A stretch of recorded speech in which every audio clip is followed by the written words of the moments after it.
Hello everyone, स्वागत है आप सभी का कुणाल टेक्निकल जोन में। मेरा नाम है कुणाल और आज मैं आप सबसे कुछ सवाल पूछना चाहता हूं। अगर मैं आप सबके सामने एक शिक्षक का नाम लूं, एक डॉक्टर का नाम लूं, एक किसान का नाम लूं, एक पायलट का नाम लूं और एक इंजीनियर का नाम लूं, तो आप सबके मन में एक पुरुष की छवि आती है कि महिला की छवि आती है? मेरे हिसाब से अगर मैं अपना पॉइंट ऑफ व्यू बताऊं तो अगर मैं एक शिक्षक की जब मैंने बात की तो शायद आप सबके मन में एक पुरुष का ही ख्याल आ रहा होगा। और अगर मैं एक डॉक्टर की बात करूं तो आप में से ज्यादातर लोगों के मन में महिलाओं की छवि आ रही होगी। और अगर मैंने जब पायलट का नाम लिया, इंजीनियर का नाम लिया, तो आप सबके ज्यादातर लोगों के मन में एक पुरुष की छवि आ रही होगी। और जब मैंने किसान का नाम लिया तो भी आप में से ज्यादातर लोगों के मन में एक पुरुष की ही छवि आई होगी। तो ऐसा नहीं है। आज के समय में किसान, अगर मैं किसान कृषि क्षेत्र की बात करूं तो किसान क्षेत्र कृषि क्षेत्र में 86.3% महिलाएं जो हैं वो काम कर रही हैं। कृषि क्षेत्र में महिलाओं का योगदान है 86.3% महिलाएं कृषि में अपना योगदान दे रही हैं। चाहे वो किसी भी रिलेटेड काम हो कृषि में। जब हम खेत में किसी जाते हैं तो वहां जाकर के देखते हैं कि ज्यादातर महिलाएं ही मजदूरी कर रही होती हैं। ठीक है, तो इसमें शुरू से लेकर के और अंत तक जो भी कृषि की प्रोसेस होती है उसमें महिलाओं का योगदान सबसे ज्यादा होता है। इसी प्रकार से अगर हम टीचर्स के क्षेत्र में जाएं, अगर हम पायलट को देखें और अगर हम इंजीनियर्स को देखें तो आज के समय में जो ये महिलाएं हैं वो हर एक क्षेत्र में इनका योगदान है। लेकिन पहले के समय में क्या ऐसा होता था क्या?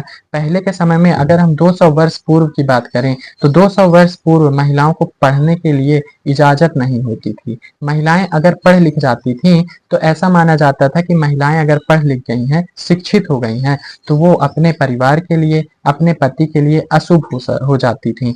और इन्हीं के कारण उनके पति की मृत्यु भी हो सकती थी, ऐसा माना जाता था। लेकिन ये रूढ़िवादी धारणाएं थी पहले के समय में। और अंग्रेजी पढ़ने पर भी बैन लगा हुआ था। महिलाएं अंग्रेजी भी नहीं पढ़ सकती थी, सिर्फ पुरुष ही अंग्रेजी पढ़ सकते थे और ज्यादातर पुरुष ही शिक्षित होते थे उस समय। ठीक है, महिलाओं को शिक्षा का अधिकार नहीं था। और अगर मैं 200 वर्ष पूर्व की बात करूं कि महिलाएं किस प्रकार से उन्होंने शिक्षा प्राप्त की होगी, तो मैं एक महिला की कहानी बताना चाहूंगा जिनका नाम है राज सुंदरी। राज सुंदरी नाम की महिला का जन्म 1800 में हुआ था। एक पश्चिम बंगाल के एक छोटे से परिवार में इनका जन्म हुआ था। इनकी शादी छोटी उम्र में कर दी गई थी और इन्होंने 60 वर्ष की आयु में अपनी खुद की एक आत्मकथा लिखी, जो कि उस समय की एक पहली आत्मकथा थी जिसे एक महिला ने लिखा था। महिला द्वारा लिखी गई प्रथम आत्मकथा, जिसका नाम था आमार जीबोन। आमार जीबोन नाम की जो आत्मकथा थी उसमें इन्होंने खुद के बारे में बताया कि किस प्रकार से इन्होंने शिक्षा प्राप्त की, किस किन किन कठिनाइयों का सामना किया। ये बताती हैं उस आत्मकथा में कि जब ये छोटी थी, लगभग 13 से 14 वर्ष की आयु थी, तो इनको दिन भर घर का काम करना पड़ता था। सुबह जल्दी उठना पड़ता था, जल्दी उठ करके ये काम करना शुरू कर देती थी और रात के आधी रात हो जाने के बाद तक ये काम करती रहती थी। जबकि ये एक जमींदार की पत्नी थी, लेकिन तब भी इन्हें बहुत ज्यादा काम हुआ करता था और ये सुबह जल्दी उठ जाती थी और रात में लेट तक काम करने के बाद सोती थी। इन्हें ये बताती हैं अपनी आत्मकथा में कि इन्हें बीच में आराम करने तक का, कभी कभी तो इनको खाने तक का समय नहीं मिलता था, इतना ज्यादा काम होता था इनके घर में। ये बताती हैं कि मुझे शुरू शुरू में तो ऐसा लगता था कि मैं पढ़ लिख नहीं सकती हूँ, मेरे मन में ऐसी धारणा थी, लेकिन मेरे अंदर इच्छा थी कि मैं पढ़ूं। ठीक है, वो पढ़ना चाहती थी। तो ये भी सोचा करती थी कि मैं भी नहीं पढ़ लिख सकती हूँ, मुझे भी अधिकार नहीं है पढ़ने लिखने का, लेकिन इनके मन में इच्छा थी पढ़ने की, ये पढ़ना चाहती थी। इनको एक बार स्वप्न आया रात में कि ये चैतन्य भागवत के बारे में पढ़ रही। चैतन्य भागवत एक संत थे जिनके जीवन के बारे में ये पढ़ रही हैं। ठीक है, इनको एक बार ऐसा सपना आया, लेकिन इन्होंने जब समाज की रीति रिवाजों को देख करके इन्होंने अपनी खुद के मन को मार लिया। इन्होंने कहा कि नहीं, क्या कर रही हो तुम, ये तुम नहीं पढ़ लिख सकती हो, इस समाज में तुमको पढ़ने का अधिकार नहीं है।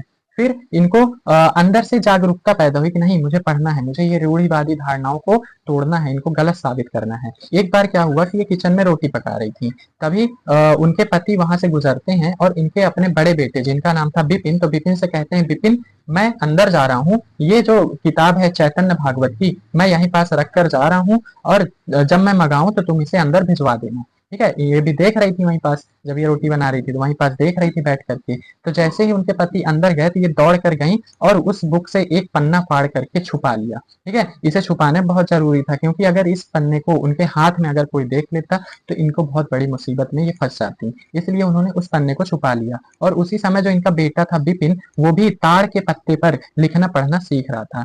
तो उस पत्ते को भी, एक पत्ते को भी उन्होंने छुपा लिया। रात जब हुई तो रात में ये चुपके से, जब सब सो गए तो ये चुपके से क्या करती हैं कि उस पत्ते में जो अक्षर लिखे हैं उन अक्षरों को देख करके पढ़ने की कोशिश कर रही थी। उस पन्ने में भी जो अक्षर लिखे हैं उन अक्षरों को भी पढ़ने की कोशिश कर रही थी। इस प्रकार से धीरे धीरे उन्होंने शिक्षा प्राप्त की और ये एक दिन ऐसा आया कि बहुत ही ज्यादा शिक्षित हो गई। और शिक्षित होने के बाद लगभग 60 वर्ष की उम्र में इन्होंने अपनी खुद की आत्मकथा लिखी। और उन्होंने बताया कि कभी कभी तो ऐसा होता था कि जब मुझे खाने तक का समय नहीं मिलता था घर के कामों के पीछे, तब भी मैंने पढ़ाई की, स्ट्रगल किया। इसी प्रकार से अगर हम अन्य उदाहरण की बात करें तो एक और महिला है जिनका नाम है लक्ष्मी लाकरा, जिन्होंने 27 वर्ष की उम्र में, ये झारखंड में एक गरीब आदिवासी परिवार में पैदा हुई थी और ये 27 वर्ष की उम्र में ये पहली महिला इंजन चालक बनी थी। ठीक है, इनका जन्म जो है एक ऐसे परिवार में हुआ था जिसमें कि इनके माता पिता शिक्षित नहीं थे, लेकिन इनकी पढ़ने की चाह थी, इसलिए इनके माता पिता ने इन्हें पढ़ाया लिखाया। और एक दिन ऐसा आया कि जब ये अपनी स्कूली शिक्षा को पूरा करके इलेक्ट्रॉनिक्स में डिप्लोमा प्राप्त किया, जब ये पॉलिटेक्निक कर रही थी तो उस समय इन्होंने मोटरसाइकिल चलाना सीखा। और जब मोटरसाइकिल चलाई इन्होंने तो इन्होंने सोचा कि मैं तो मोटरसाइकिल के साथ साथ और भी बहुत चीजें चला सकती हूँ। तो इन्होंने क्या किया कि इन्होंने रेलवे बोर्ड का एग्जाम दिया और रेलवे बोर्ड के प्रथम प्रयास में ही ये सफल हो गई, जिससे कि इन्हें ट्रेन चलाने का मौका मिला और ये उस समय की प्रथम महिला रेलवे इंजन चालक बनी, लक्ष्मी लाकरा। ठीक है, इसी प्रकार से अगर हम अन्य उदाहरणों की बात करें तो अगर हम बहुत से उदाहरण आज के समय की बात करें तो हम बहुत से उदाहरण देख सकते हैं जहां महिलाएं जो है बहुत आगे जा रही हैं। किरण बेदी, अगर हम पुलिस सेक्टर की बात करें, पुलिस क्षेत्र की बात करें तो किरण बेदी को हम ले सकते हैं। हम अगर स्पेस टेक्नोलॉजी की बात करें तो सुनीता विलियम्स, कल्पना चावला जैसी महिलाएं जो हैं ये हमारे देश का नाम रोशन कर रही हैं। तो इसी प्रकार से हमें महिलाओं को कमजोर नहीं समझना चाहिए और कई सारी महिलाओं में ये क्षमता होती है कि बहुत कुछ कर सकती हैं, लेकिन इन समाज की रूढ़िवादी धारणाओं के कारण ये दब जाती हैं।